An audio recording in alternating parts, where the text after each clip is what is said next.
Síðasti gestur minn í föstudagsþættinum að þessu sinni sko ekki að verri endanum. Hún góðkunningi minn og lögreglunar til margra ára, Sesselja Ólafsdóttir, vandræðaskáld og kollegi minn í vandræðaskáld. Velkomin. Takk kærlega fyrir, takk kærlega fyrir. Þetta náttúrulega svona alvöru íslenskt eigin hagsmuna pota fáðinga í þáttinn. Sannarlega, sannarlega. En þakkaði fyrir að koma. Þú ætlar að slá botninn í þetta með mér hérna á eftir með smá tónlistaratriði. En ástæðan fyrir að ég bauð þér hingað að því við eigum náttúrulega afmæli. Já, 5 ára afmæli. Þetta stór afmæli með meiru.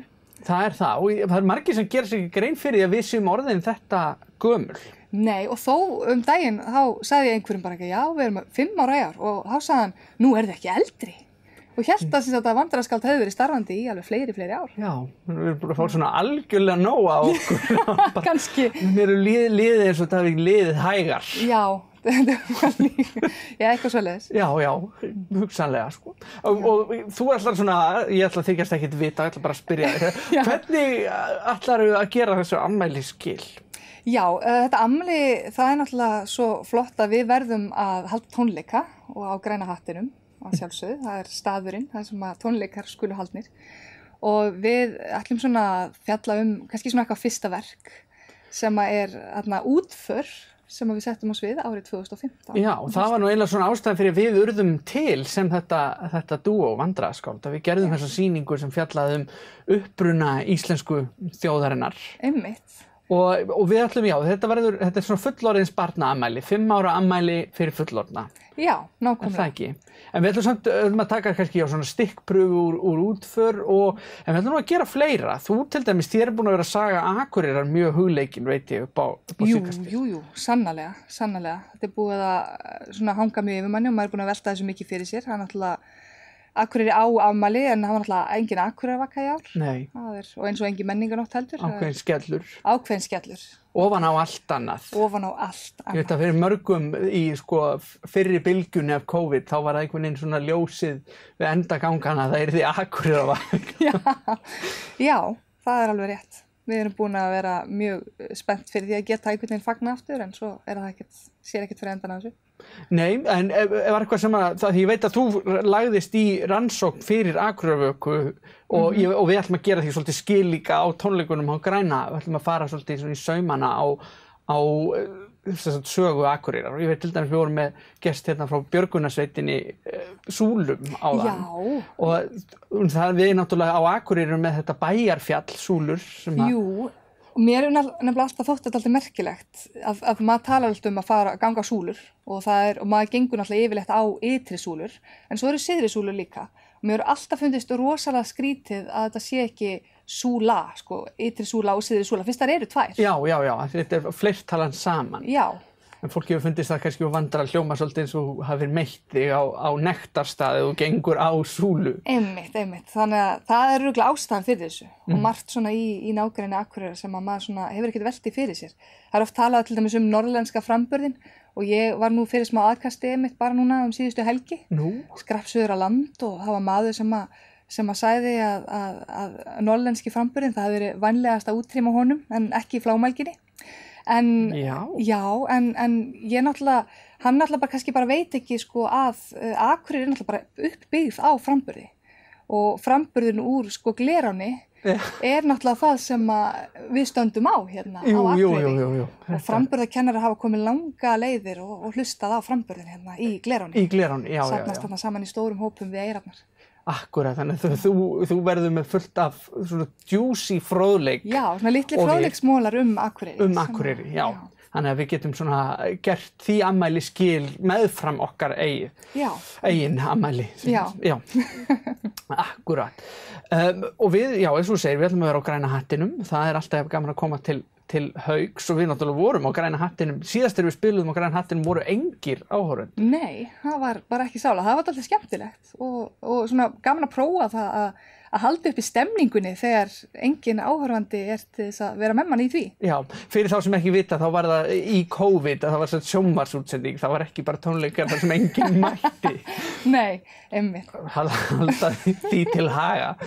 Já, þetta var gott stuð. En þetta náttúrulega, svo við ætlum náttúrulega að vera með þetta lag og þessi lög úr sögu ambáttar og skattsökara. Því ég gleymd að segja það undirtitilin af útför fyrir þá sem akkurat ekki kunnuðust við það var saga ambáttar og skattsökara. Já, af því að við vildum meina og viljum raunar meina ennþá að uppbruna íslenska, karakter íslensku þjóðarinnar megi útskýra þegar við horfum til þess að við erum annars vegar komin að keltneskum þrælum og svo norskum skattsökurum. Já, og það segir rosalega margt okkur hvernig við erum enn þann dag í dag. Það áhugavert. Og lagið sem við ætlum að enda þáttina á einmitt eins og segir upphafslag þessarar sýningar. Já. Og þú veist, of djúpt í árinni tekið að segja að þetta sé eiginlega bara saga íslensku þjóðarinnar þannig séð frá landnámi til okkar tíma. Já, ég held að það sé mjög rétt. Þetta alveg frá upphafi til okkar tíma og sko mjög raunsatt og bara staðreyndir sem þarna eru. Þetta mjög sannar staðreyndir sem við förum með eins og okkar vona að vísa. Nei, og sjálfsögðu, við höfum aldrei gefið okkur út fyrir neitt annað. Og þú ferð með hlutverk ambáttarinnar að sjálfsögðu. Já, sjálfsögðu. Það hefur alltaf verið mitt hlutverk í lífinu. Já, og einhver hlutverk dæmist á mig að vera skattsvikarinn. Þetta náttúrulega engin tilviljun. Nei. Við skulum bara segja það, vona að ég verði ekki. Já, það fer enginn að líta neitt nánar í það. Nei. Sessi bara að grínast. Ég bara að grínast. En já, þetta svo, og lagið heitir? Lagið heitir Forfeðraveldið. Forfeðraveldið. Og fólk má lesa í það sem það vill. Já. Akkurat. Þakka kærlega fyrir að koma í þáttinn til mín og leyfa mér að nýta þetta eigin hagsmunapot að leyfa mér að koma því að. Því að við verðum á Græna hattinum 24. september með 5 ára afmæli og vonandi verðum við með afmælistónleika í Reykjavík einhvern tíðan áður en langt líður, sjáum hvernig hlutinir þróast. En við vandræðaskáld ætlum að taka okkur það bessaleyfi að slá botninn í föstudagsþáttinn að þessu sinni með Forfeðraveldinu. Takk fyrir að horfa og við sjáumst í næstu viku. Ég sildi burt frá Noregi með nest og nýja skó og peninga og hesta sem sveikst ég að greiða. Ég kom svo við á Írlandi og verslaði þar nóg. Það fór þrælum bæð og vistum en tókst hjá greiðsla sneiða.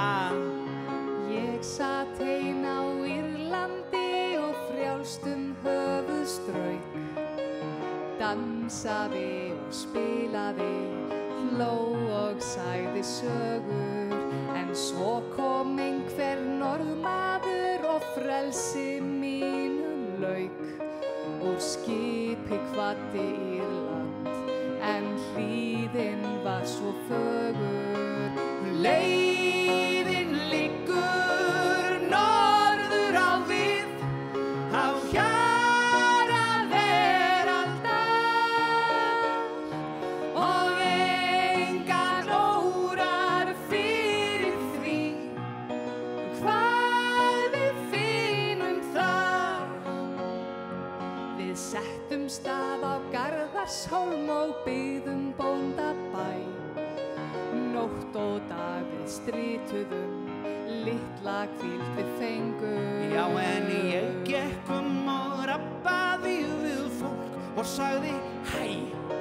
Við erum ný í hverfinu og við treystum engum.